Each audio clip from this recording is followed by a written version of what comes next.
The special meeting of the Township Council is called to order. Madam Clerk.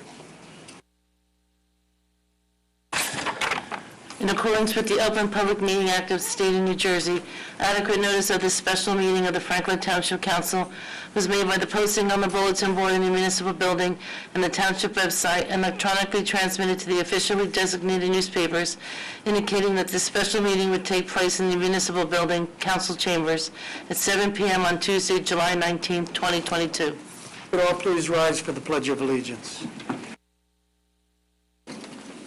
I pledge allegiance to the flag of the United States of America, to the republic for which it is one nation under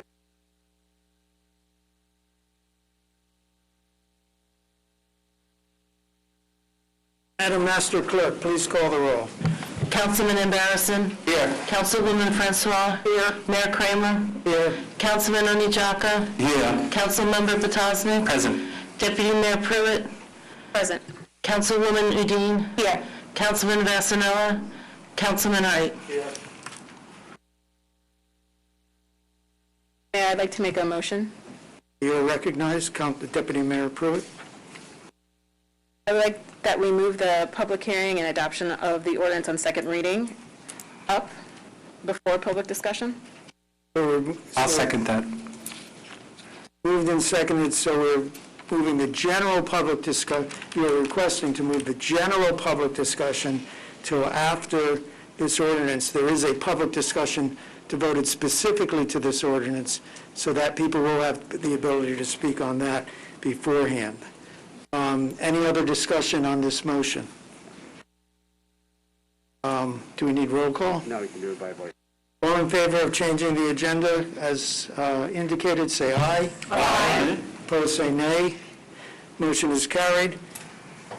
So again, what we just did is there will be a public discussion before we vote, but it will be a public discussion devoted to the ordinance. So we are now on to the second reading of the ordinance 4371-22, an ordinance amending the code of the Township of Franklin, County of Somerset, State of New Jersey, more particularly Chapter 112 development, intended primarily to address the development of warehouses in the business and industry zone, BI zone, and to make associated amendments to the land development ordinance is presented to the public for hearing and final adoption. The public hearing has been noticed as required. Do we have a motion to open to the public? So moved. Second. Moved and seconded. All in favor, say aye. Aye. Opposed, say nay. We are open to the public for discussion specific to this ordinance. We will give you 3 minutes of time. You may only come up once, no yielding of time. And when you come up, please state your name and address, and if you are representing an organization, what organization you are representing. Anyone wishing to speak, please come up.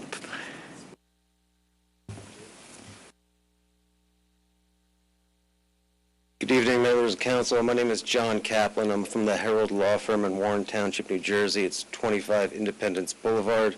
We represent MCS Franklin 2, PES Franklin 2, and LLL 46 LLC. All three of those entities own Block 514, Lot 56, and Lot 56 Q Farm, otherwise known as 163 Weston Canal Road. Our office submitted a letter this morning. I only have 3 minutes. I'll let it stand as it is, but I do have with me a professional planner this evening, Peter Steck, and he would like to give a brief presentation as to this ordinance amendment. Council, I think you might want to correct your address. It's not Weston Canal Road that you're calling. I'm sorry, Weston Road. I apologize. Mr. Kaplan, it's kind of not the way it works here. So this isn't you're going to put on a witness. So you have 3 minutes to speak. If you want to have Mr. Steck have 3 minutes to speak, but this is not a planning board hearing. You don't get to put on a witness and question them and have them speak. I have no questions. Once you yield to him, Once you yield to him, you're done. Absolutely. Thank you. Thank you. My name is Peter Steck. I'm a licensed planner in New Jersey on behalf of the owner of Lot 56 in Block 514. It's a 62-acre parcel in the ROL zone. I've been asked to look at the ordinance and to make some planning comments. I wish I had more than 3 minutes, but I will try to keep to the time limit. The ordinance is misleading, in my opinion, because the major change is to eliminate the ROL zone entirely from the municipality. That reference is not even in the title of the ordinance. So someone that is reading the ordinance isn't alerted to the major change that is being accommodated by this. This is a reversal of established policies. Your 2006 master plan, as well as the latest amendment in 2020, all recommended ROL zoning for the properties that are currently in the ROL zone. There's been no master plan adopted, an amendment adopted that has recommended anything different. When this is sent to the planning board, there's a consistency review. The consistency is not just with the goals of the master plan, it's with the details. What did the land use plan say? There's nothing in the ordinance that says you're amending your zoning map. Your ordinance just says that you are amending the text. There is no justification for why the ROL zone is being split. Our parcel is going into the RR3. The southern section is going into the A zone. There's no rationale in the ordinance of why those zones were picked. For example, not even the B1 zone that we abut to the north. There is a fleeting reference to the master plan in the summary section of your ordinance, suggesting that it's consistent. It is not, in my opinion. The goals that are cited were the exact same goals that were used to support the ROL zoning.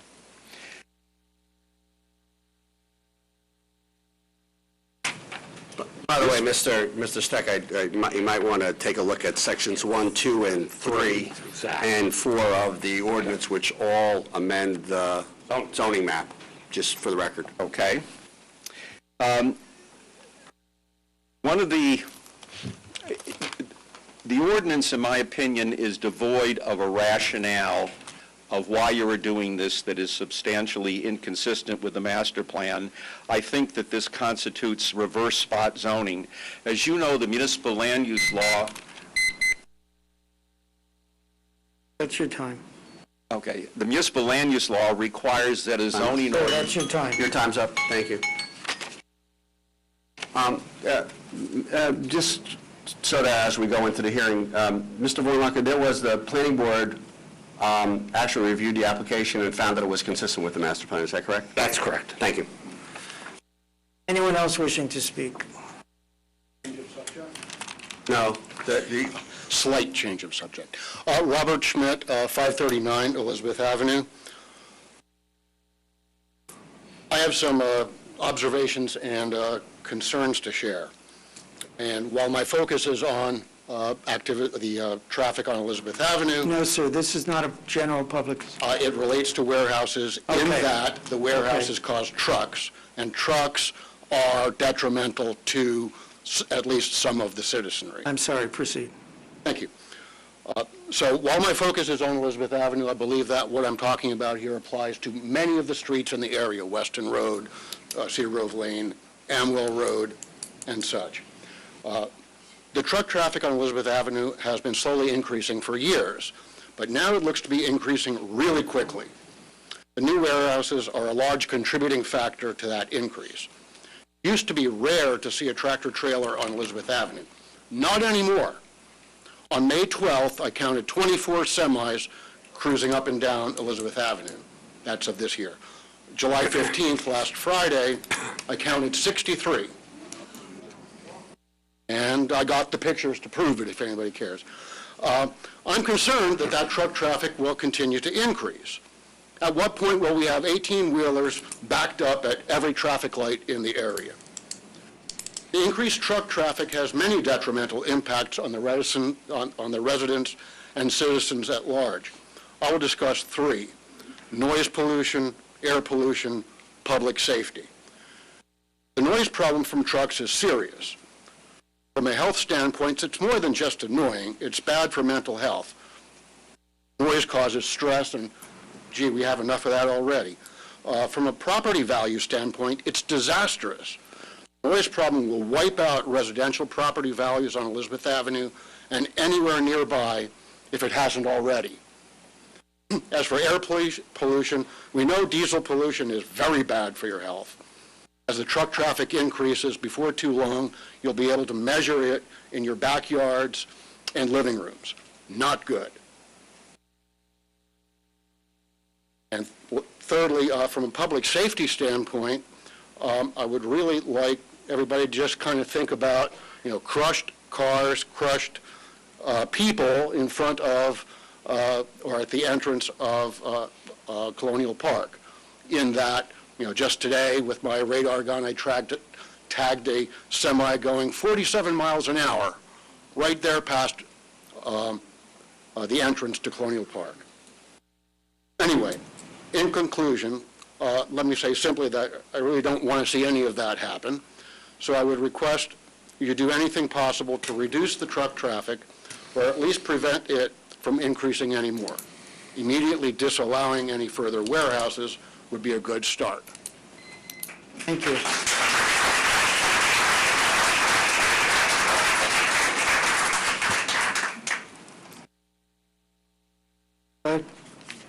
Yes, thank you very much, Mr. Mayor, members of the council, members of the public. My name is Francis P. Lindis. My offices are located at 21 Clyde Road here in sunny Somerset, New Jersey, and I'm pleased to represent Northern Nurseries, Inc. Northern Nurseries, Inc. is the owner of Block 507.14, Lot 60.01, located at 487 Elizabeth Avenue. This site has an interesting history, an interesting zoning and planning history, as far back as we can remember, and I go back a long ways. The property was always zoned industrial, first in the M1 zone, and then caught up in the conversion to the B1 zone back in 2020. So it's consistently been in an M1 industrial zone. This particular ordinance, I believe, is defective. I believe it can be challenged, and I believe it can be successfully challenged on legal grounds. The master plan has been very consistent with respect to this property and other properties currently located in the B1 zone. I go back to the latest re-examination of the master plan back in 2016, confirming the industrial status of this area.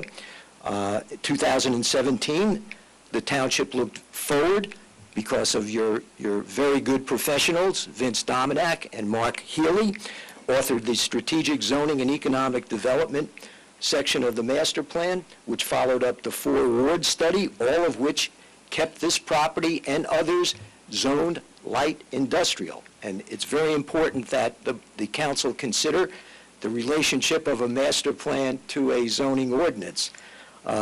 Not to be deterred, there was a master plan update in August of 2020, again, strategic zoning and economic development. Again, followed up in September 2020, master plan update, strategic zoning and economic development review, and that suggested the elimination of the M1 and M2 zones, not for industrial purposes, but to place it in a B1 zone, also industrial, which currently is the zoning for the property, among others. In December 2020, the ordinance was actually adopted, creating the B1 zone, among others. And that followed master planning. And I can't emphasize enough the legal nature of a master plan, which has gained status over the years and should be followed. The shift recently and the procedure recently to send it to the planning board, an ordinance was introduced. Apparently there's been public opposition, and the ordinance went to the planning board for the consistency review, and I respectfully submit that a change occurred, at least in the opinion of Mr. Healy. But I can tell you that the ordinance is not consistent in any respect with the master plan. Thank you very much. I just want to finish in about 10 seconds. I have great respect for Vince Dominack, your Director of Economic Development, as well as Mr. Healy, and I think they did the right thing professionally until this recent turn of events. Thank you.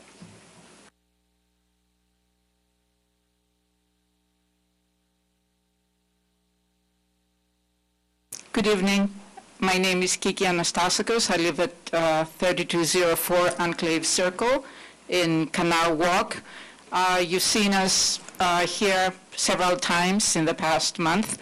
We are extremely concerned about the sprawl of warehouses. Well, we have one warehouse that's about to be built 200 feet from our backyard on Metlerson Schoolhouse. So that is our primary concern, but I know we're not talking specifics, we're talking about the rezoning ordinance tonight. And so I just want to say that we support the ordinance, but, and we thank you. And I have two questions.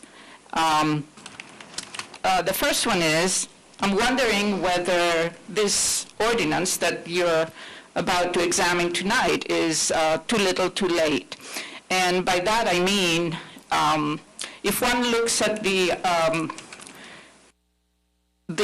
conditions surrounding the ordinance, for example, the fact that there are, as we all know, already 5 applications on the docket of the public, of the planning board that are not going to be affected by this ordinance, and there is a state-mandated requirement of a 20-day grace period starting tomorrow, assuming that you approve this ordinance, which leaves plenty of a large enough window, or a wide door, I should say, for additional warehouses.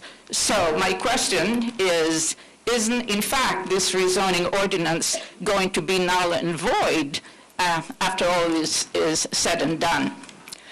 My second question has to do with a rezoning that you did a couple of years ago when you combined the corporate business zone with the manufacturing zone, and you created this mega zone called B1, right? It was renamed B1, and if I remember what I had read correctly, that was done because you were concerned, the council was concerned that there were so many empty corporate buildings post-COVID, right? People working from home, et cetera, and that you were hoping that by combining the two zones, there would be some reuse of those empty corporate buildings. So my question is, could you give us an update as to how well these empty corporate buildings are being reused? And if not, Your time's up. why, thank you, why can't, I'm finishing, why aren't you, in fact, providing more incentives for warehouse builders Your time is up. to utilize the empty corporate buildings? Thank you.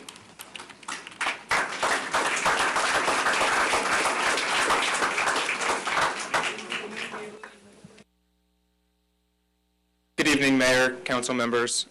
Luke Pontier of the law firm Day Pitney, address 1 Jefferson Road in Parsippany, New Jersey, here tonight on behalf of Woodmont Industrial Partners, LLC, which is the contract purchaser of the Northern Nurseries property.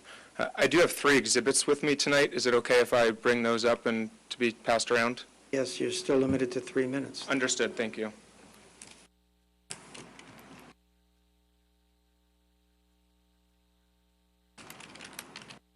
You did already hear tonight from counsel for Northern Nurseries, but I wanted to provide some additional context and objections on the record tonight. Since going under contract, Woodmont has undergone substantial due diligence and worked with township officials on plans to develop the property with a warehouse use.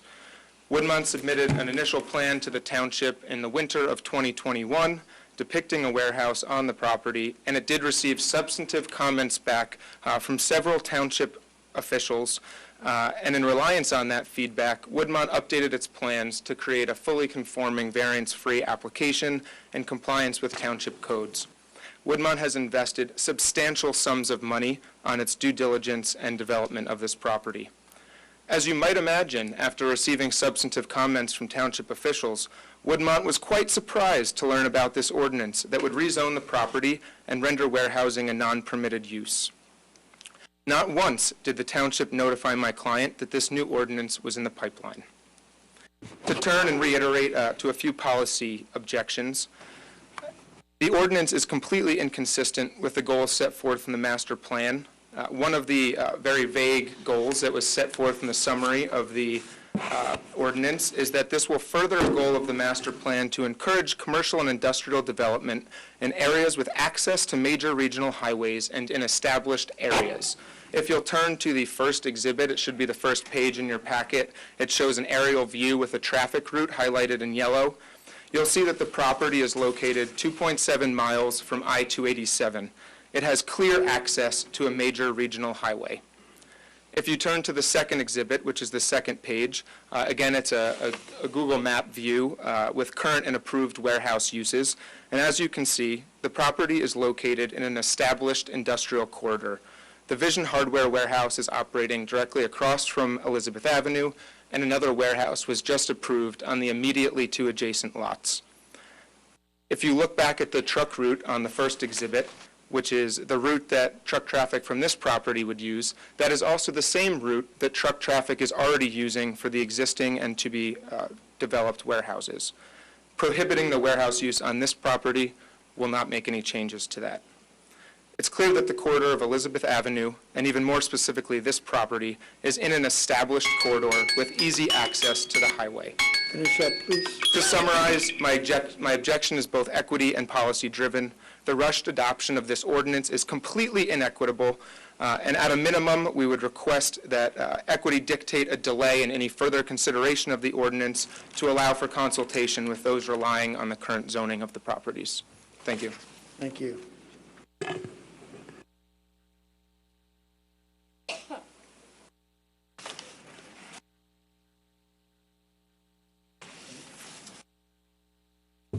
My name is Marlon Kwan, 28 Jay's Corner. Thank you, Council, for letting us speak tonight. I think it's very important that you hear from the residents in the neighborhood. Let me just read this because I want to be perfectly clear.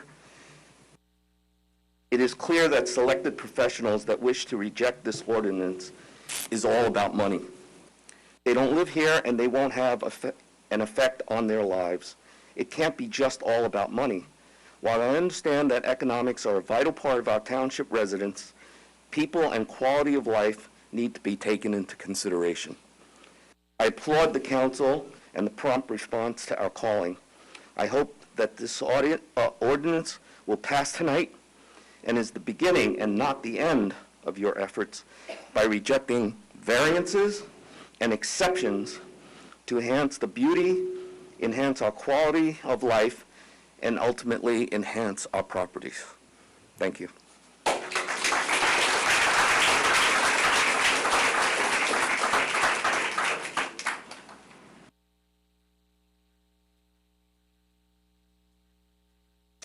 Hi, my name is Grisel Diaz. I'm a veteran. My husband is a veteran too. I would like to say a voice and a word for those who live at 433 Vanderbilt Avenue in their intersection with Hamilton. I want to know that I noticed that you guys don't take notes, so I hope you got good memory. I personally work with AI and the federal government, and a lot of the decisions that we are making right now in our society, it looks like are being driven by the algorithm. They are not being driven by humans. So I would like to say this. Have you considered the impact on water pollution? I know because my first research when I was in high school was on water pollution. None of these warehouses will guarantee you, will guarantee me, nor my little daughter over there, that the disposal of chemicals or any byproduct, whether it's gas pollution, noise pollution, or water, we touch the soil. which many of us have wells. None of you pay to test the well water. We do, okay? If something happens in our vicinity, of our houses, chemically, in that nature, we have to pay. We pay the taxes, okay? So we vote for you to represent us. So I hope and I trust that you will take your hat as a professional and put the hat as a human, okay? So, do you guys consider the displacement of the ecosystem? I did my research. That's my profession. I noted that a lot of this land is wetland and is protected land. Does no one notice that? Does no one knows that there are species there that are protected? Someone did the homework, because I did. So, this affects our community. Please consider that the volume of kids that cross the street on Hamilton, specifically in front of my house, where it's going to be a street right there. I'm going to open my door, I'm going to see a big building. Who opens the door and see a big building every morning? For the last 3 years, a high volume, and I quote, has been increased. My husband has PTSD, and I had to deal with the noise that affects him. Do you consider that part of your equation? Because the algorithm definitely did not. We human made the difference. So, consider the kids that cross the street and the number of accidents in that particular intersection between Hamilton and 433 Vanderbilt. More than 10 accidents right in front where they're going to make that entrance. Any amendments? Do we have room for that? Thank you.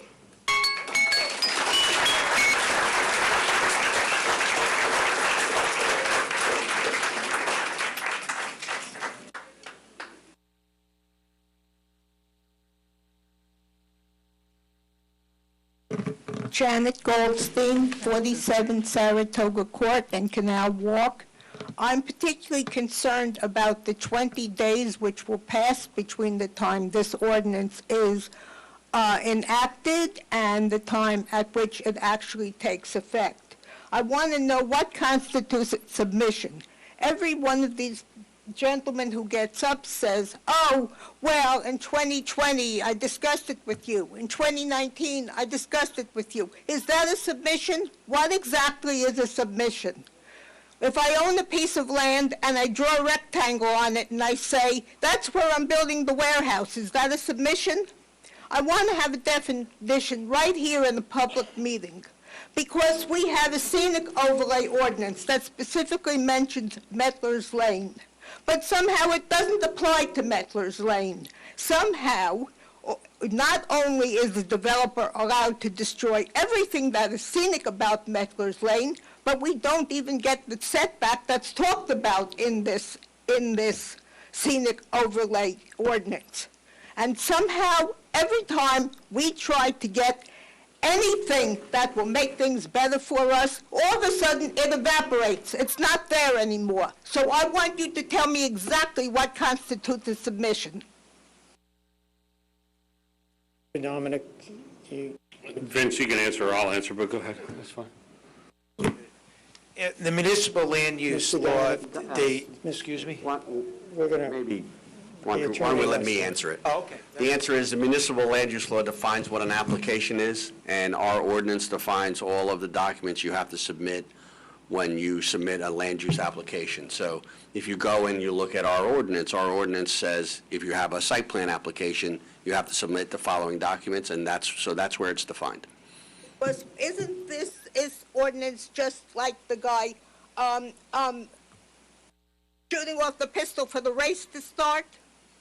No, this is, and once again, this ordinance is not about a specific project, so I understand that there are a lot of people here about a specific project, but this is an ordinance about these zones generally in the town, so you're asking questions. The answer is this ordinance will apply to anybody who files a complete application after it goes into effect.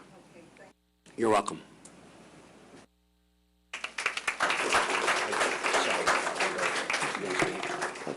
It's fine. Thank you. Don't start yet. He spoke. Tough crowd, in the words of Rodney Dangerfield. Frank Vitolo, Sills, Cummins, and Gross, on behalf of Heller Industrial Parks. Heller owns 9 lots in Franklin Township, some of which it's owned for more than 40 years. On 5 of those lots, Heller's has constructed warehouse and distribution facilities, which are permitted uses. On average, the Heller properties generate $800,000 a year in tax revenue. To put that in perspective, that's about 80 residential dwellings with no impact on the schools. Heller businesses also generate good-paying jobs, approximately 100 across all these properties. This ordinance is going to have a devastating impact on their facilities. Their current facilities are going to become non-conforming, and you've basically instituted a moratorium on any new warehouse development. There's an old saying, there's the right way to do something, and there's the wrong way to do it. The right way is to make significant changes to a zoning ordinance, first by conducting a master plan reexamination. The wrong way is to skip it, leaving material inconsistencies between this ordinance and the master plan. The right way to support a zoning change based on traffic is to commission a traffic study. The wrong way is to skip the traffic study and base your findings on unfounded assumptions and suppositions. The right way to develop a new zoning ordinance is to engage the property owners that are going to be impacted.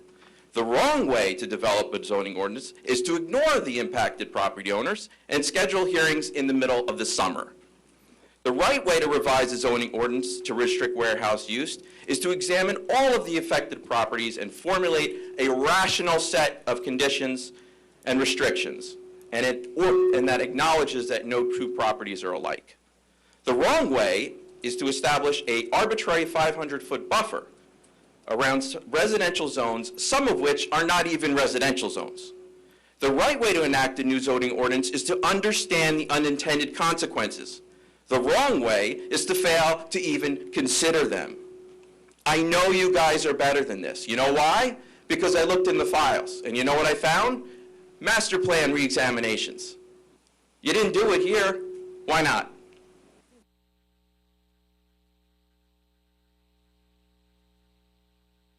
The other thing I want to say, and I have limited time, your ordinance relies on a draft planning report from the state of New Jersey. Comments aren't even due until July 29th. It won't even be adopted till August. So if you adopt this ordinance, it's based on a draft document.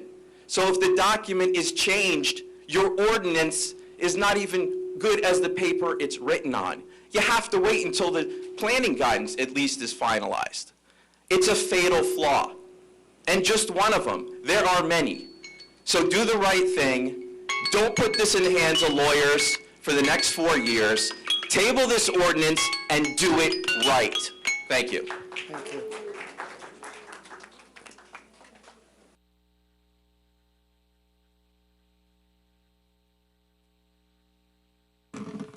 Dina Lux, 51 Patriots Way in Somerset. Wow. Interesting that there are all of these people in suits up here talking about the loss of possible profits that they're going to make. Very disheartening, and I have to applaud this council for listening. And no, it wasn't a flaw that they heard this during this, that these hearings are taking place during the summer when senior citizens who live here are here in New Jersey rather than down in Florida as snowbirds. We are here. You see how many people have been showing up at your meetings. We're not going away. And we support you 100% on this ordinance. Master plan, no master plan, you're doing this to protect the residents of your town and your constituents. This is what's important. This is something that I totally applaud you in doing, and I hope that you vote for this ordinance, in favor of this ordinance. I kind of heard just from the gentleman before me that there was almost a veiled threat that you're going to be tied up in lawsuits. Like, what is that about? That concerns me. that you should, I just hope you're not feeling threatened by that and that you don't knock back and support an ordinance that you put forth. So thank you very much.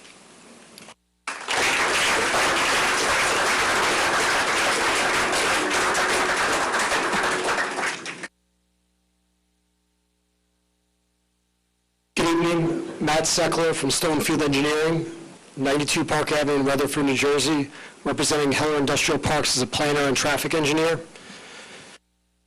As part of my review of the ordinance, and I know we've heard it from a number of other individuals that have reflected the fact that we don't believe that this reflects the findings that were within the strategic zoning and economic development recommendations published in September 2020. It doesn't reflect the findings of the 2006 reexamination plan or the four-ward zoning plan as well. In addition, from a traffic engineering perspective, I have reviewed the WSP circulation plan, which was published in 2021 for the township. At no point during that circulation plan did I identify traffic conditions specific to the industrial developments that my client, Heller Industrial Parks, is creating or generating or causing. However, a large number of the 9 lots that my client owns are being considered non-conforming because they cannot move the properties 500 feet away from the nearby residential zone, which actually is the school, which came in after the industrial parks were constructed. So at one point, the township felt the school was appropriate within 500 feet of our properties, and now they feel it's not appropriate. It's important to note we're looking at a proximity ordinance, which it seems like this township has taken with a broad brush. It's important to recognize that access is more important than how the crow flies. For a vehicle leaving our industrial park to get to the residential zone would require over a mile transport in the wrong direction away from 287. From our property site, we would take Heller Park Lane, Schoolhouse Road, Cottontail, down towards the 287 interchange. That goes on does not pass one residential property, not one residential zone on that path to the interstate. That is exactly what is recommended within your reexamination reports, within the economic development recommendations, and has been supported throughout the township for the last few decades, is having internal development, infill development that has access not on residential roads, but through industrial zones to the interstate to help keep the thriving industrial properties active. Again, this ordinance, by taking a broad brush, and I respect the fact you're looking out for residents, by taking a broad brush, you are grouping in some of the developments that are actually the ideal type of developments you want to maintain by having them specific on roadways that are not on residential areas and putting them in with the non-conforming or non-permitted sites. I ask you to take a more fine look at the various lots and zones and maybe consider ordinances that look at access and access to roads that go through residential zones instead of a property that happens to back up to a school but has no access to it in any way and honestly predates the time that the school was constructed. So again, I ask that you table this ordinance with the ability, with the idea that you would take a more finite look or fine look at the lots that you are putting in this non-permitted condition.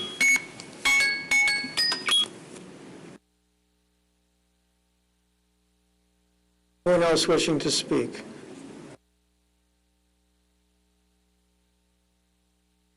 I'd appreciate it if people lined up, and that way we'd go on. By the way, there's several copies over there of a FAQ about this ordinance, if people wish to look at them. Good evening. Steve Toth, 1030 Hamilton Street. Thank you for having the hearing tonight. I just have a quick question. I received a notice from the township, and I noticed most of the folks here are, or appear to be from the Metlers and Elizabeth Avenue area that are cited in the maps that were in the enclosed communication. I am on Hamilton Street. I am block 103, lot 5, 1030 Hamilton Street. I am between Epic Millwork and the National Guard Armory. Mm-hmm. When I received the notice, and I noticed in here it says, for properties that are directly affected, and I believe that there was, something, within 200 or 500 feet of the project. I'm wondering why I got noticed. Because there's a BI zone near your home. Okay, so I believe that I am because I'm on the same side of the street as Epic Lumber, so I am the BI. So you are in the BI zone. Okay, it's not B1, it's BI. It's BI, Business and Industry, is what it stands for, to educate anyone who might have called it B1. That's what I wanted to, Yes. a little grammar police here. But the other, there was one of my neighbors that was here from Vanderbilt who expressed similar concerns about that. So that answers the question, because I think that there was something in here that said that warehouse development in that area would be contingent on a number of factors rather than directly permissible, it would become contingent. The conditional, That's it. It's a conditional use in the BI zone, and one of the conditions requires that it be no closer than 500 feet from a residential zone. Okay, now, across the street from Is a residential zone. So does that mean no All of the houses? BI zone in the one that you live Right. is within 500 feet So does of that a mean that- residential zone, which means that it is not a permitted use in that zone. But could a warehouse developer come in and ask for some A waiver? warehouse developer, They would require a use variance from the zoning board, correct. Okay, because I've been approached, and that was my question and my concern when I came here tonight. That's the question. We can't eliminate the possibility of a variance, but we can make it a in this case, if they don't meet the conditions, they would require essentially a use variance. And would the residents of the town, my neighbor on Vanderbilt, myself, who lives like right in the middle of that area, would we be able to state our objections to something? So if we're talking about a specific property, if you're within 200 feet of that property, you would get formal notice. Right. But even if you weren't, you'd be able to come to the zoning board and on the My record. objections be heard, or would they be given greater weight again? Well, if you say them, they'll be heard, but the answer is if you're asking me whether or not, because you object to it, it means that the zoning board will rule in your favor, the answer is no. The zoning board is a quasi judiciary board. They hear the facts, they apply the law, and then they make a decision. So the answer is yes, of course what you say will be heard, but I can't tell you that if you stand up and say, I object to that development across the street, that it doesn't get built. And could I ask for certain conditions to be satisfied? You could ask for whatever you want. They'd have to be legal. Right. And the board would have to rule on them. Thank you very much. You're welcome. Next person.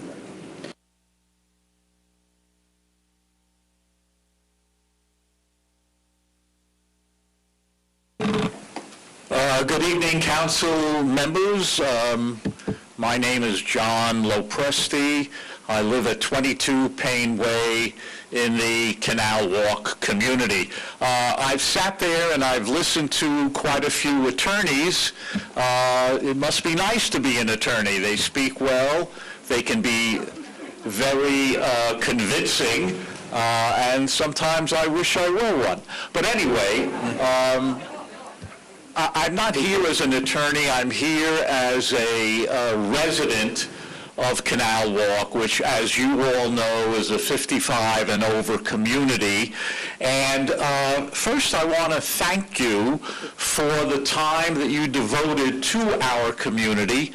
We had the opportunity of meeting with some of your council people on 2 occasions that I can think of, and I see sitting here to my right Vincent Dominic, who was here at our community just about a week or so ago. So I want to thank you for that. And the only other thing I would really like to say to all of you, of course, thank you for giving us the opportunity of speaking, even those of us who are not lawyers, but I heard a lot about money that has been spent, and people have a lot of interest in the warehouses and whatever. But I have to tell you quite honestly that the person who impressed me the most was the lady who talked about the school children and the cars and the accidents and whatever. And it's called, as you all know, the human factor. And if I had one question to ask you, one favor, is whatever you do, please remember the human factor. Thank you very much. Thank you.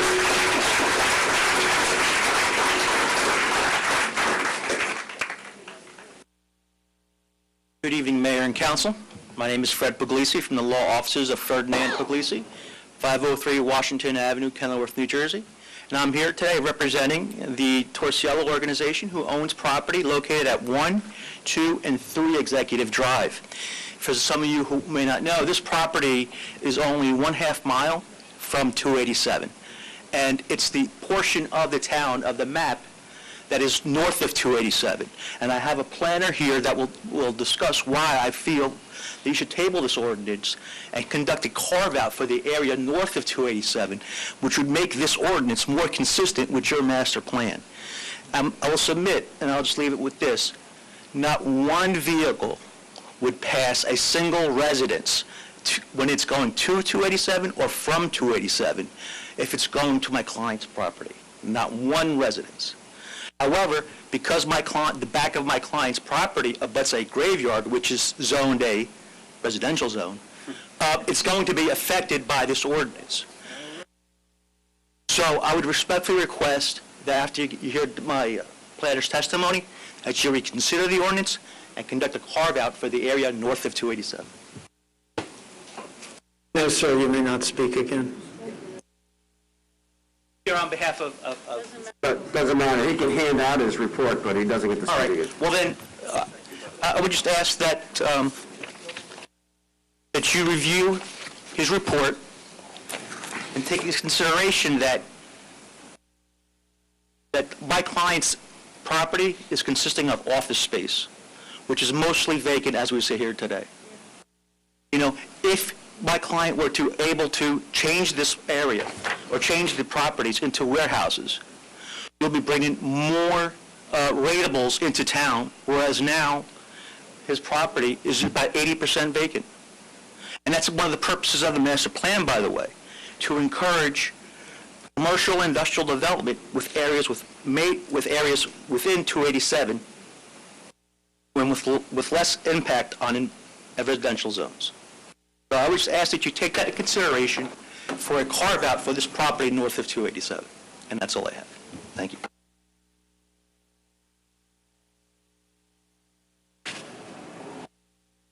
Anyone else wishing to speak?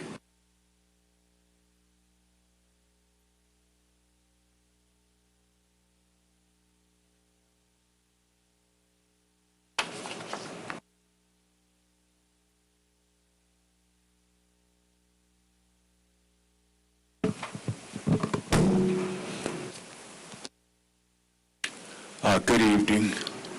My name is Percy Sanders. I'm here on behalf of the Somerset Community Action Program and Wake Up the People. You were here to speak about the ordinance? Only the ordinance. So just to clarify, his chair is about to die. So I don't know if there's can be exception to the rule. We're in the middle of a public hearing on an ordinance. I understand. So I just want to make sure it's stated on record. So that's all. So we'll wait. Just so you guys understand. Sorry. Can we plug it in someplace? Can we help you? Anybody else? Oh, that's great. Good. I'll sort it out. We'll sort it out. Anyone else wishing to speak?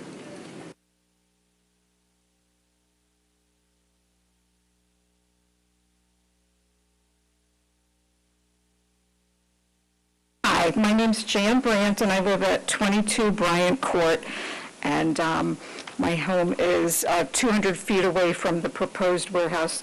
I want to thank you for creating this ordinance tonight that you all are discussing, and I hope it gets passed. I know we need warehouses for all of you representing warehouses, and I'm not against warehouses, but they should not be next to people's houses. They shouldn't be next to schools. They shouldn't be built on wetlands or a scenic corridor. Warehouses should be placed away from homes, so I think probably y'all wouldn't be in this mess if that was considered beforehand. And one thing about warehouses, if my neighbor is having a party at their house and they're just carrying on two it's too loud and it's 10 o'clock at night, I could call up and complain. Now, in Franklin Township, you all have where the warehouses could operate 24/7. And if I'm living, people's homes are 100, 200 feet away from these warehouses, we can't have our windows open, we can't enjoy the fresh air.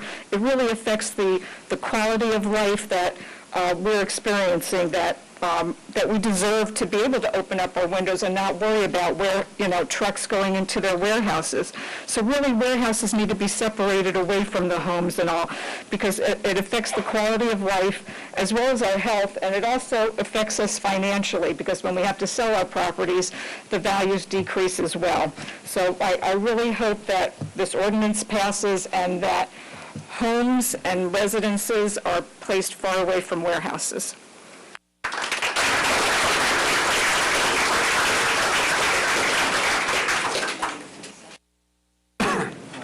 Good evening, everyone. My name is Adebambo Olajutan. I live on 5 Shannon Court in Somerset, New Jersey. I share the comments of several people here today because my house, right behind my house, are two pretty much warehouses, Agilex and Spirit.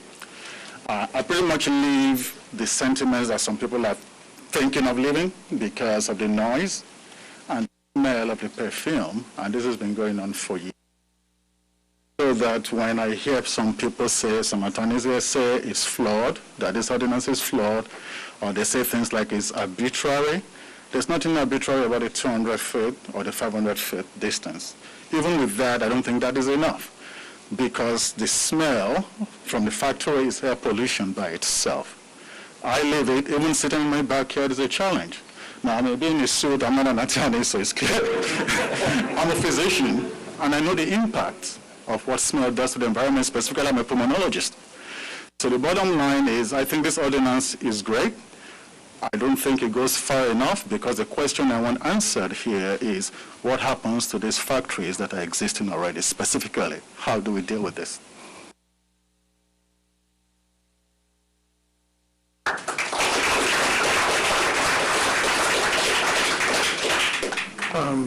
Mr. Attorney, he's asking how this ordinance affects an existing factory. An existing factory? Yes. There's Agilex Technologies, Fragrances is right behind my house, less than 200 feet. It doesn't affect any, it wouldn't affect any existing, it wouldn't affect any existing use, except to the extent that the use would not be able to expand or alter in violation of the ordinance. That's the answer to it. But this doesn't mean that if somebody has a warehouse that's in a zone that's 500 feet from a residential zone, that they have to stop operating the warehouse or stop operating that company. So that's not the way the law works. Yes, so the problem then is pretty much what one of the speakers said, then that is too little too late then. So, Mr. Reno, just maybe chime in a little bit here. The facility that this gentleman is speaking about is not a warehouse, it's a manufacturing facility, which is not what this ordinance addresses. Oh, okay. So it doesn't affect it at all, then? No. All right. Good. Thank you.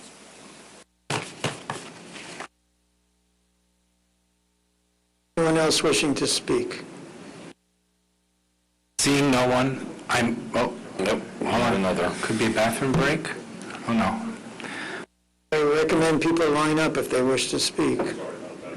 Hi, my name's Dennis McConnell. I live at 80 Willow Avenue in Far Hills, and I am here on behalf of a client of mine who owns the properties that were just addressed to you on Executive Drive, 1, 2, and 3 Executive Drive. It's the northern part of the Davidson Avenue, and as you set forth in the goals in your ordinance here, is literally within a half a mile of the 287 interchange. Also, it was also mentioned that the property sits next to the historic Ukrainian church graveyard, which is considered residential, which is having an impact on their property. At the beginning of this year, those properties were about 80% leased. I am the agent for those buildings. We were having an extremely difficult time finding tenants. We finally realized that the office market in Somerset has gone in a different direction, and it's not going to recover. So we made plans to move to take these buildings down and go with a warehouse use, just as the B1 zoning suggested. So as of when you sent out the registered letter, as I said, the buildings in the beginning of the year were 50% leased. As of today, one Executive Drive will have 2 tenants totaling 19,000 square feet. 2 Executive Drive will have no tenants left, and 3 Executive Drive right now will have approximately 2,000 square feet. So the reason I'm sitting here is that the Torcio family made a move based on what you did in 2020. They were moving forward to empty the buildings, which was necessary for it to be turned into a warehouse, and they've done so. Like I said, we had 23 tenants in the buildings. We're down to 3, and you just pulled the rug out on us. Essentially, what you've done is you're going to leave 3 office buildings that are going to sit vacant. I think it's totally contrary to what this your master plan was. Again, we're probably, except for the Ukrainian church, we're the closest to 287. And I just wanted to say what I'm requesting is that you take another look. I am totally agree with the residents here that if it's going to affect a residential area, you should do something to protect them. But what you're doing here right now isn't protecting any industrial area, and essentially is you're taking one of your taxpayers and putting one hell of a burden on them right now. Thank you.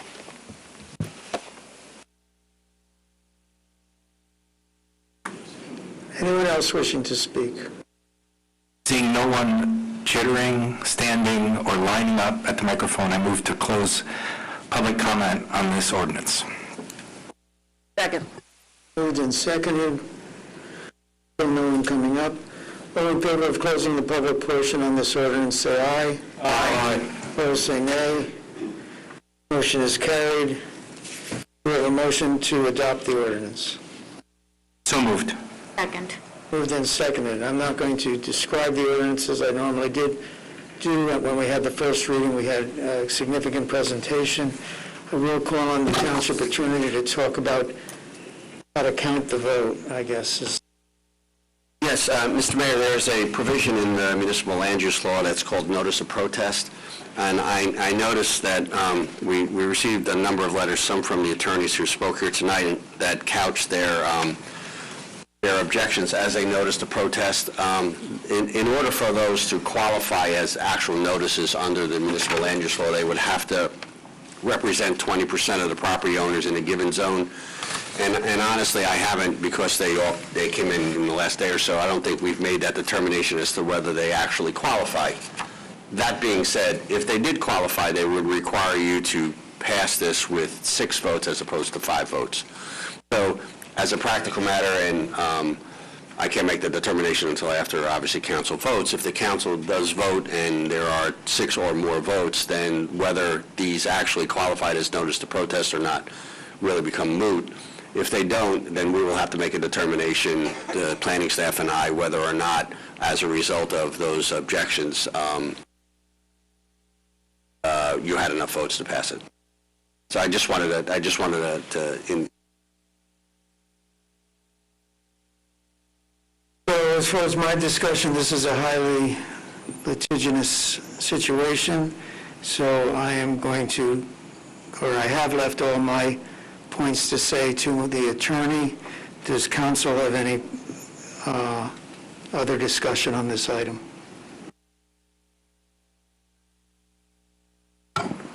Being no one with a discussion, Madam Clerk, please call the roll. Councilman Larison? Yes. Councilwoman Francois? Yes. Mayor Kramer? Yes. Councilman Onijaka? Yes. Councilmember Potosnik? Yes. Deputy Mayor Pruitt? Yes. Councilwoman Udine? Yes. Councilman Rassanella? Councilman Wright? Yes. The ordinance passes.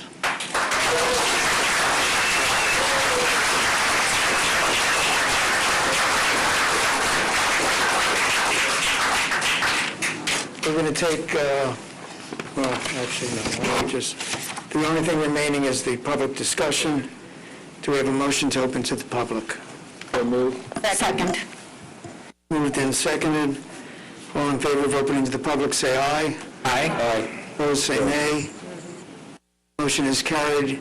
The meeting is now open to the public, to anyone who wants to speak about any item relating to government. Same rules apply, 3 minutes. May only speak once. State your name and address. If you're going to leave, please leave quietly. Guy? No.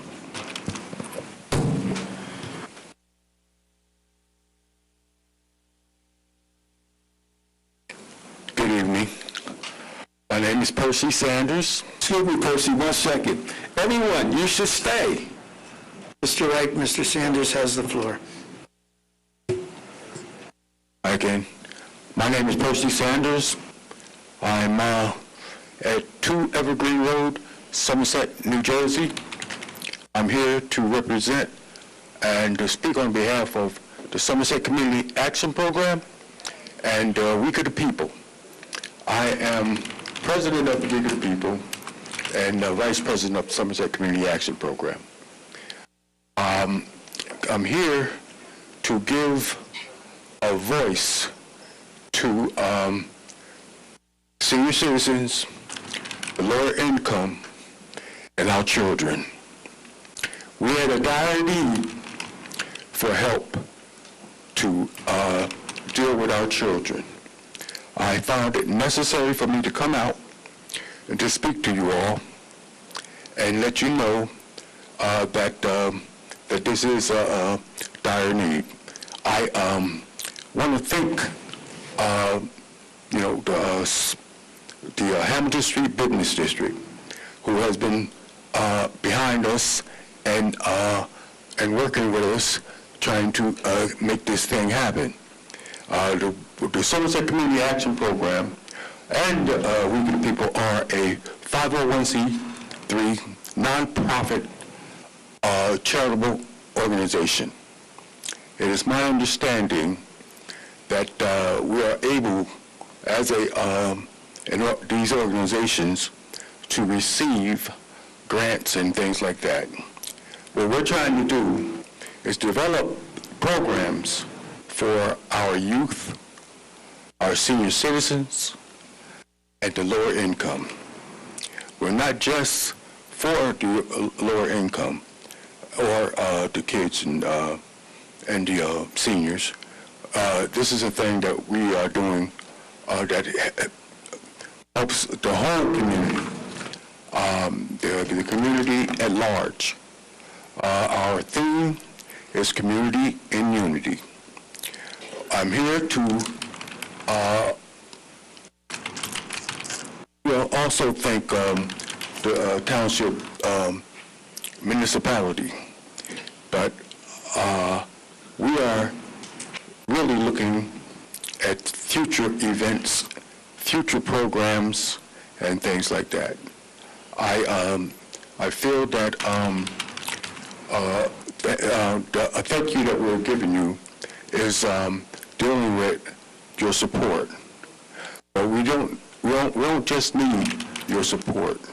We need financial support to create what we have a vision of, to cater to the lower income and the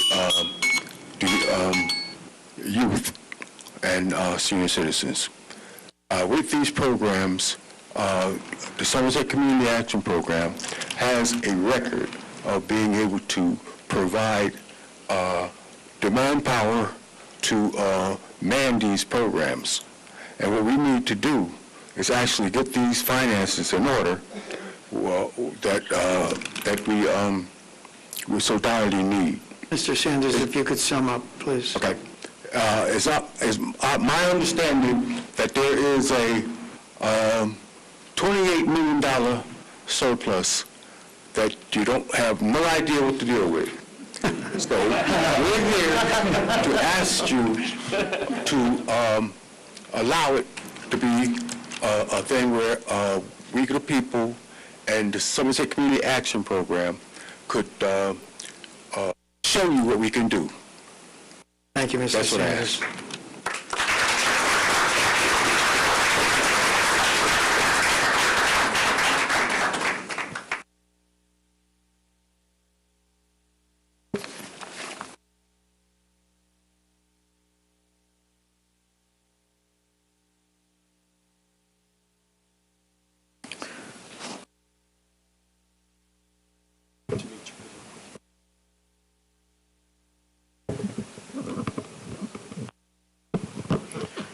Nirmal Shah, 9 Congress Court in Canal Walk.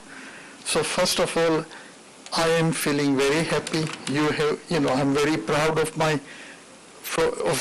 town council for they've taken a bold action, and really it's the first step towards really making our town to be one of the model towns in the whole of New Jersey, a town that is responsive to the needs of our citizens. Right?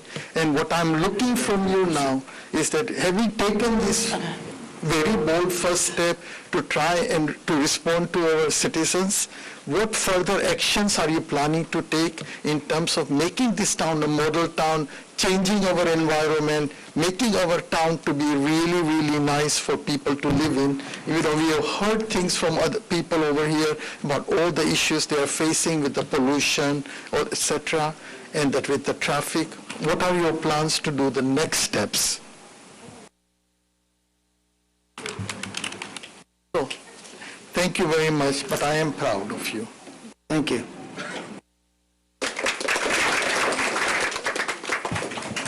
All right, Benjamin Guy, 35 Patton Drive. So Mr. Sanders brought up briefly about Week of the People. So I just want to highlight, because Mr. Wright has the sign over there, I just want to highlight just for the record, just for community involvement. So what Mr. Sanders does every year and the committee does every year is does events for the community itself so that the community can actually bond and know each other as much as possible. So on August 13th, specifically, we'll be in Naming Lawyers Park, actually having a festival for backpack events given out for the kids. I actually do a back to school day that's going to be going on there. August 14th, we'll actually be in Baskin Park, actually doing a faith initiative to actually bring the faith community together in the actual port to actually rejoice and bless the community as much as possible. And then August 20th, they'll actually be in Inman Park. That's what Mr. Sanders was trying to get to before he got cut off for his time. So what I want to do is I just want to say that all is welcome. All the community people are welcome to actually come out and support and try to bring bridge the community together. So the reason why I say community all together is because the definition of community, and I just want to make this characteristic point, is that it's a group of people that live in the same area or same place for a particular common good. Right? Or fellowship or understanding of sharing common attitudes or interests and goals. So as you see right here, in this community that actually came out today, they're not having whatever's going on. The problem is that as a town, are we that strong together? And the problem is that we are not. And the people that have to take blame for that is the council. And the reason why I'm saying that today is because all this divide and all this other stuff that's going on is on the blame of the council. All these things that's happening, be behind stuff and everything else, it's on the council. You guys gotta get your act together. There's nothing else we can do about this, nothing else we can say. Only thing they can do is just say, hey, they're gonna vote you out. That's it. It's the only thing they can threaten you to do. Other than that, you guys gotta act because you guys got elected as officials to be a part of this. All right? And again, just from a community development standpoint, and that's what we're not doing here. All right? Definition of community development is, based on the United Nations, is a process where community members come together to take collective action and generate solutions to common problems. We don't do that here. Not at all. Not at all. All these problems we causing right now is all bad planning. It's bad planning right here. We haven't, like I said, for a developer to come in here and look at a master plan that hasn't been updated in a while, that's bad planning. You guys got to take accountability for that. Have to. There's nothing else you can do about that.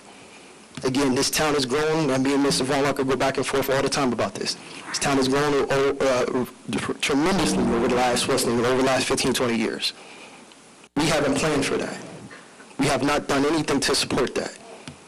First thing we did in the last 15, 20 years, based on the pushes back behind the scenes with Ms. Francois, is build the community center. It's not getting supported.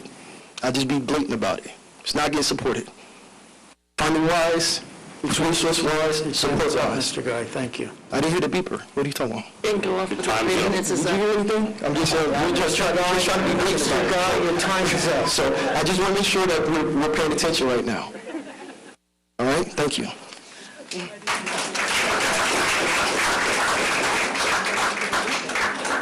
My phone died, she's... My name is Carla Visser. I live in Somerset, Rhode. And I want to thank every one of you for taking a stand. And it may be rough going ahead and expensive, and we'll be paying for that, by the way. But I really congratulate your courage. But secondly, I was really saddened to hear the stories about pollution and the impact of warehouses on people's lives, which is really appalling. And one of the things I'm really concerned about is pollution. We're going to be having more and more warehouses, more and more trucks. And I'm wondering if our township could move forward after this ordinance and pass another ordinance governing pollution in the township caused by diesel. I'm sorry to say, I lived in Paris for a number of years, and we used to have tourist buses coming into Paris, dropping off the tourists and then idling under, the apartments and residential areas. It was really appalling, and they banned the buses, and the buses have to park outside of the city and then find other means. Of course, there's public transportation, etc. But it was a way of reducing the pollution in the city because of all the tourist buses. We're going to be faced with a similar situation here, with more and more trucks barreling through our community. I really ask the council to take the next step to really govern the pollution that can occur and set rules to limit that. So that's what I wanted to mention to you. Thank you very much. Thank you. Anyone else wishing to speak?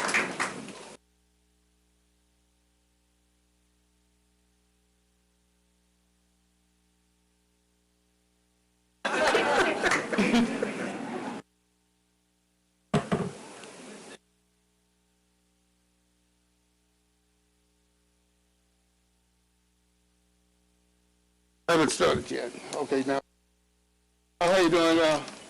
Thank you, Council.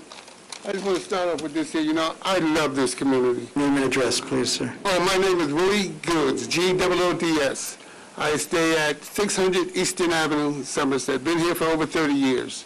I played here as a child when there was nothing but woods and forests.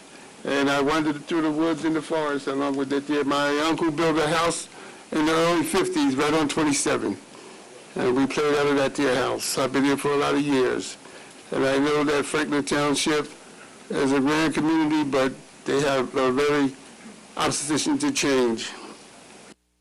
If we spoke about habitat and so forth, and sprawl, well, what I see what's going on down in our neighborhood in Ward 4, it's a growth of all these apartments and so forth, and all these kids seeing the apartments going up that their parents aren't working in and that they can't afford to live in. So where do they move to? I know that we protect the species, the animal habitat, but what about the human habitat? We're not protecting that there. I see that, I am so glad that it only took you guys 50 years to give us a youth center. But why we got to make another 50 years for you to make that youth center work? The kids that go there, they don't know how to operate the equipment. They have no one to teach them how to use or scheduling out there. It's not set up right. With this new development you're going on Hamilton Street, you guys are getting taxes and you guys are getting revenue. But we're not seeing the money that put back into that community. We are in need. And one thing about that there is, if you guys don't give us affordable housing, that's affordable. I know we reached a certain quotable, but we have affordable housing quota. That doesn't make sense in a community that's growing. And it's not affordable. And then you gotta go through all this red tape to get in it. How about you don't have a job and then you have to have a credit report? That doesn't make sense. And as Mr. Percy was saying, you guys have a surplus in this community, and that's coming from us. I've been paying taxes ever since I've been here. My taxes are more than double, and it's all because of the schools. Don't put this on the back of our schools. You councils are responsible for that. You guys make these taxes and so forth, and every year taxes go upward to that school report. Give me 10 seconds. It took me, so forth. We need an apprenticeship for our schools. In that community center, they have basketball. Mr. But they have President, weights. That's to say, I asked for 10 seconds, and you gave me 5. I gave you actually. No, you didn't. Well, listen. In that community center, they have basketball and weights. Those are the same activities they have in prison. Basketball and weights. Put transformers, put relays, put stethoscopes in these kids' hands so they won't be picking up guns. Thank you.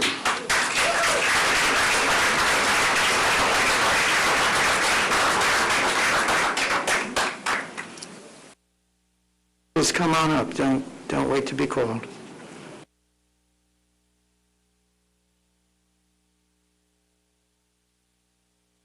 Once again, Grisel Diaz-Perez from 433 Vanderbilt Avenue. I just asked two little points that are not necessarily of a high-level concern, but are still within the concern aspect. And that is the speed limit in Hamilton Avenue, as everybody knows, the curve comes, right? There's been several accidents. You can actually research this, and that is a high point. It's very hot there. I would like to, humbly request to look into that to see if we can lower the speed limit on that. Is Hamilton Avenue into intersection with Vanderbilt, and that is close to the high school, the middle school where I was saying. And a lot of kids crossing back and forward. There were multiple pets casualty. I almost was a casualty. And just please look at the statistic to see if we can make any change on that. Also, in terms of the repercussions of all the contamination or the byproducts of all these warehousings and pharmaceuticals production, etc., we can do something. Let's talk about what we can do. We can create a program, right? We can create a program where not necessarily incentivize monetarily a person, but give a kudo, a line in a newspaper. The person planned, like, for example, I don't ask him for it, but I planned like 40 to 50 plants and trees on my property. I put solar panels. So I'm doing my part, and I'm not the only one. Okay, so the balance between what comes from our pockets to come a little bit greener in our community, right, it gets unbalanced with the repercussions of these warehouses and power plants or, productions areas. So we can do positive things about that. We can replant the right type of trees. Not all the trees will filter the air constantly. We need to have pine trees. We can actually process the CO2, the fuels of these trucks. So you do the research, right? It's very easy to know what type of tree we can actually provide to the people, or the people can actually plan. You say, hey, kudos, this person did something positive to help us, everybody. So those are the two things, the speed limits in Hamilton, the high-level incidence of accidents, and I would say the environmental impact of the industrialization. Thank you.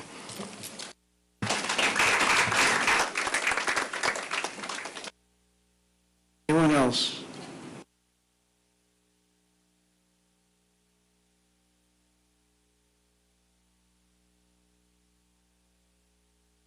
Okay, Jim Johnston, 34 Norwich Place. I was here last week. I made 2 points. One point I made was about the what happened in Bridgewater last month, and I also want to reiterate what I said last week about these zoning board meetings and the planning board meetings. The past 2 years, I've gone to many zoning board meetings, and I can tell you from experience, the way I see it, this whole system is rigged against the people. It's rigged in favor of the developers with their deep pockets. They bring their lawyers to every meeting, and if we private citizens want to bring a lawyer to represent us at these meetings, we have to spend thousands of dollars to hire a lawyer and bring him in. And I can tell you, I can't afford to do that. So I'm trying to think, is there anything that we can do if we go to these planning board meetings and zoning board meetings and there's no lawyer who represents us? What are we supposed to do? Can there be some kind of a public advocate who will advocate for us? So that's a thought I had.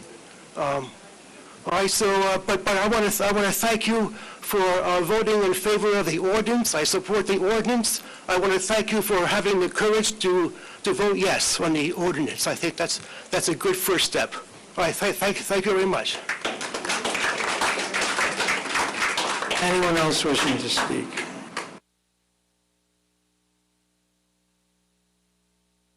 How is everybody doing? My name is Darnell Asmar Johnson, Asmar B. Divine. I'm here today on behalf of Parkside and the people. Your address, sir?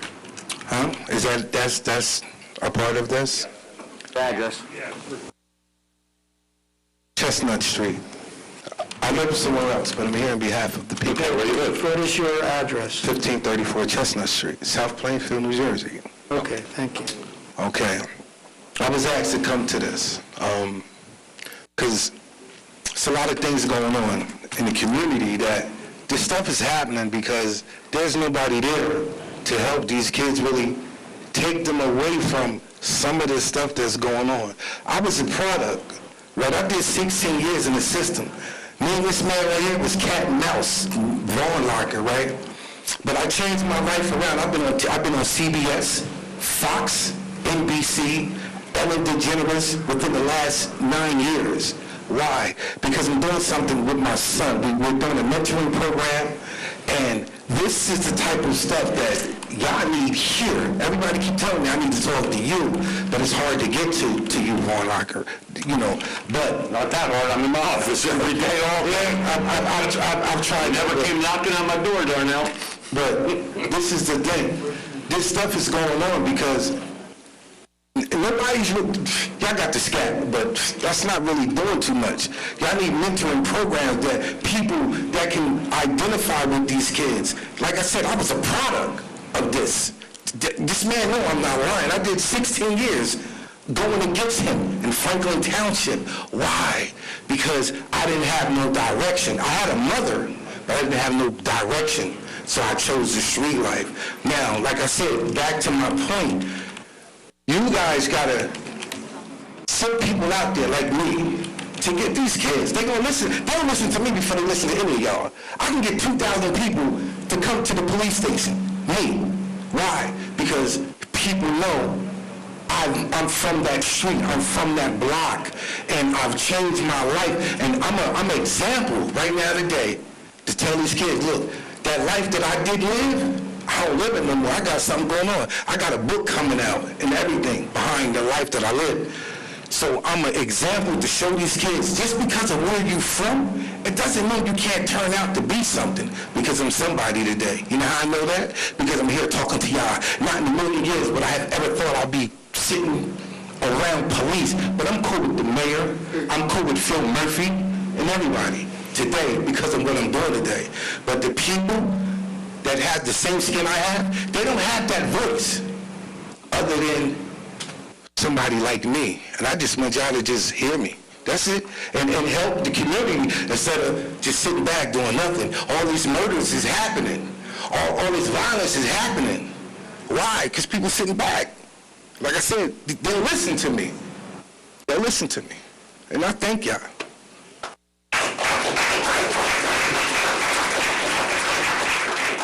Anyone else wishing to speak? I'm back. Jan Brandt, 22 Bryant Court. I want to thank you all for passing that ordinance today. Thank you very much.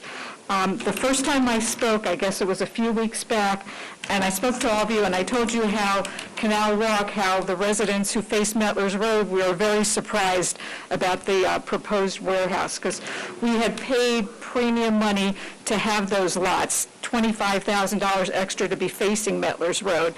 And it all, since then, since I came to speak, because we were wondering, why would they tell us that this is a wonderful road to be on, but then I discovered that Metlers Road was actually a scenic corridor district overlay, and now it all makes sense why we had to pay so much more money.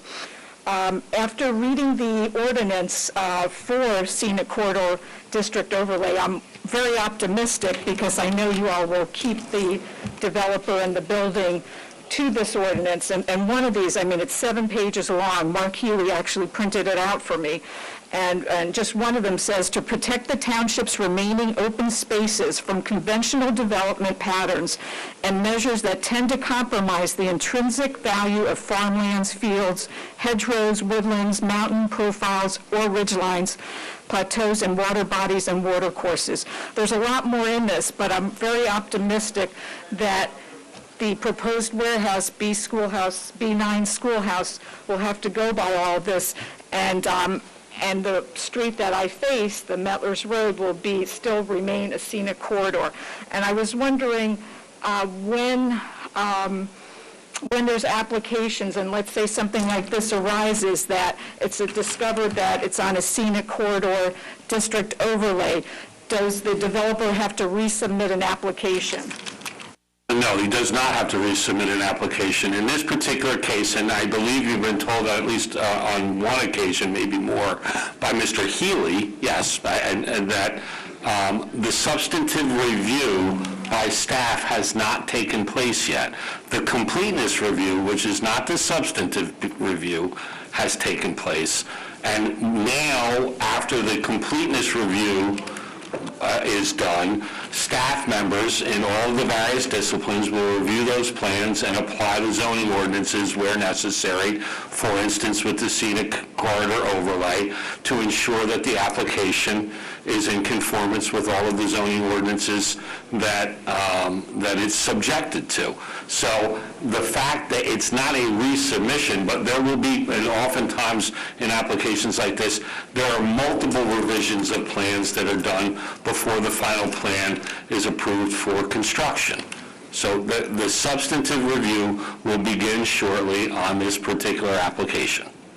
All right, thank you. Anyone else?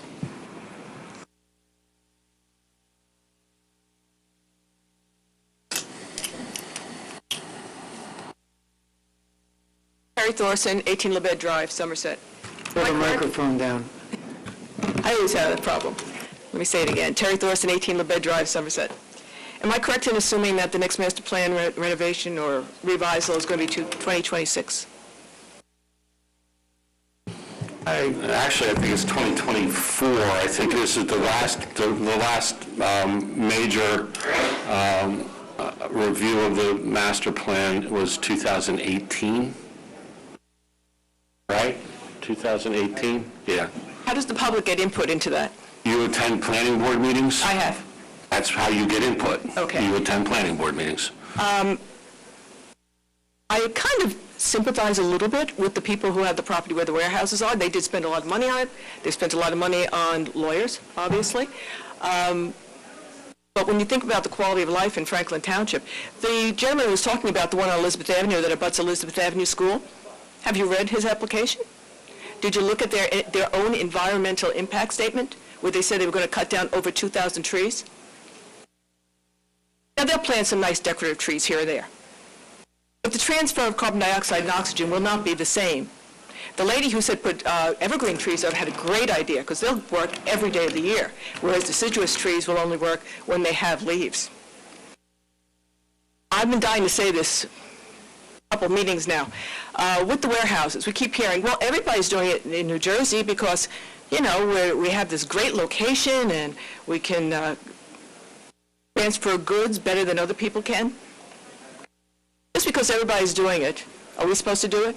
I bet at least one of your mothers said to you, if Joey jumped off the Brooklyn Bridge, would you do it? I know I heard that a lot of times when I was growing up. We're an outlier in Somerset County. We're not a Branchburg, we're not in the Shattuck Station, we're not a Hillsborough. Why do we have to do what other people do? Why can't we attract some different types of businesses, not warehouses? We have to be proactive. We can't just sit back and say, everybody else is doing it, let's do that too. It's old hat. If everybody's doing warehouses, why are we doing it too? We've got to look for new opportunities. I know we jumped on the bandwagon with office space a number of years ago, and unfortunately COVID killed all that. But there's got to be other things out there that we can trade on that makes us unique in Somerset County, not just another location for warehouses. Thank you. I'd just like to make one statement here. COVID didn't kill office buildings. Office buildings were dead long before COVID. They were gone. They were empty, and they were gone, and not going to happen. Anyone else wishing to speak? Seeing no one, I move that we close public comment. Second. Moved in second, and all in favor of closing public comment, say aye. Aye. Opposed, say nay. Public comment is closed. Do I have a motion to adjourn the meeting? So moved. Second. Moved in second, and all in favor of adjournment, say aye. Aye. Opposed, say nay. We are adjourned. Be well, Franklin. Good night.